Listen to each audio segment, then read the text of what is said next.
Seeing with the eyes of love, seeing with the eyes of fear.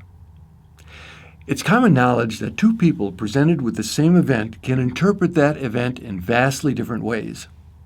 Analyzing how and why I interpret life events the way I do is multi-layered and too complex for simple answers.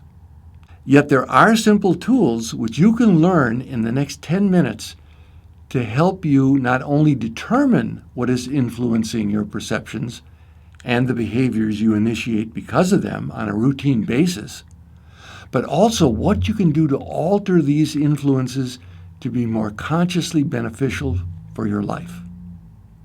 Please understand, there's no tool that is foolproof. You can use a hammer, for example, to build your house or beat yourself up with. The hammer is indifferent. The tool is only as useful as dictated by the intentions and expertise in the hands of the user.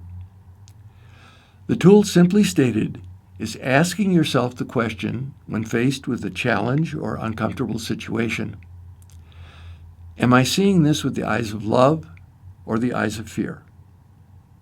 This may seem deceptively simplistic, but can be embarrassingly revealing.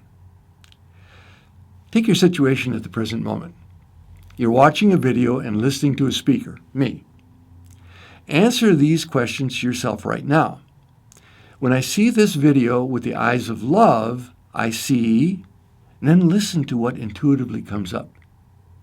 Could be, for example, I see a teacher from whom I might learn something useful for my life and future happiness.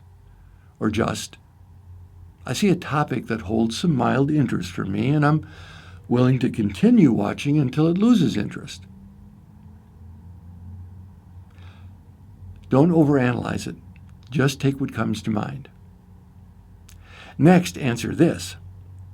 When I see this video with the eyes of fear, I see. Listen to what intuitively comes up. It could be, for example, I see another person selling his form of psychobabble and trying to taint my mind. Or just, someone wasting my time. Now notice your responses and how you feel about them. It's not whether either response is right or wrong, or good or bad. Rather, ask the question, how resourceful do these responses make me feel?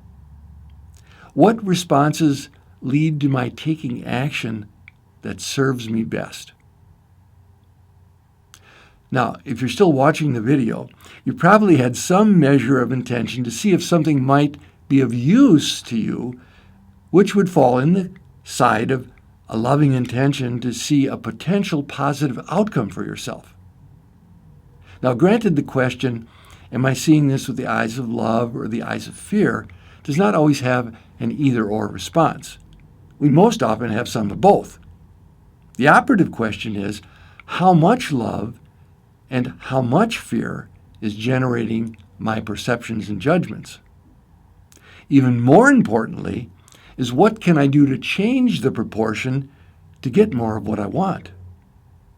In this current example, it might be to think to yourself, okay, even if I do not agree with all his conclusions, I'm willing to take something from this video that's useful for me.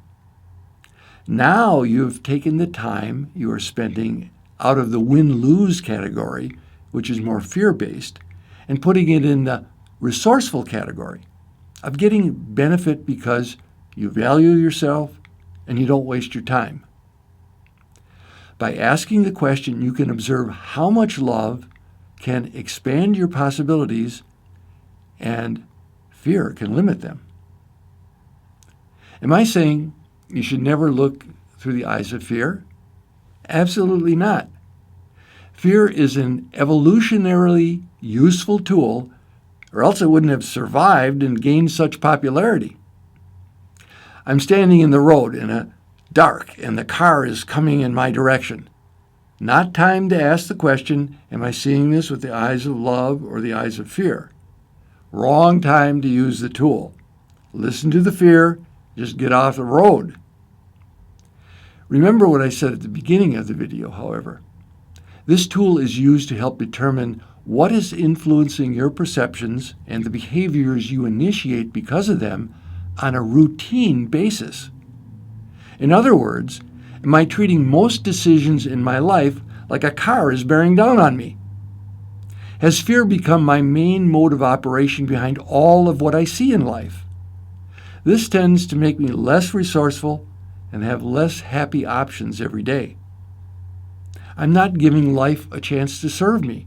I've pre-decided that it's out to run me over. Now, I've been using a rather trivial example so far in sharing this Eyes of Love, Eyes of Fear tool. When I train professionals in the use of breath work, I require they use this tool with their peers before they work with clients. They sit in a group and write a card to each person what they see when they look at them through the eyes of love and what they see when they look at them through the eyes of fear. In so doing, they get a good reading of how much fear they're carrying around, clouding all their perceptions. Then they're in a position to do something about this rather than have fear projected unconsciously onto their clients.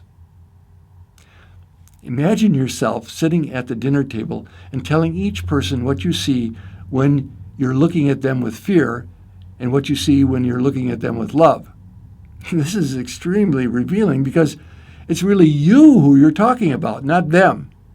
We're all embarrassed about the continual stream of judgments we have about everything and everyone in life. Believe me, this was one of the hardest yet one of the most rewarding tools I've ever used and continues to be.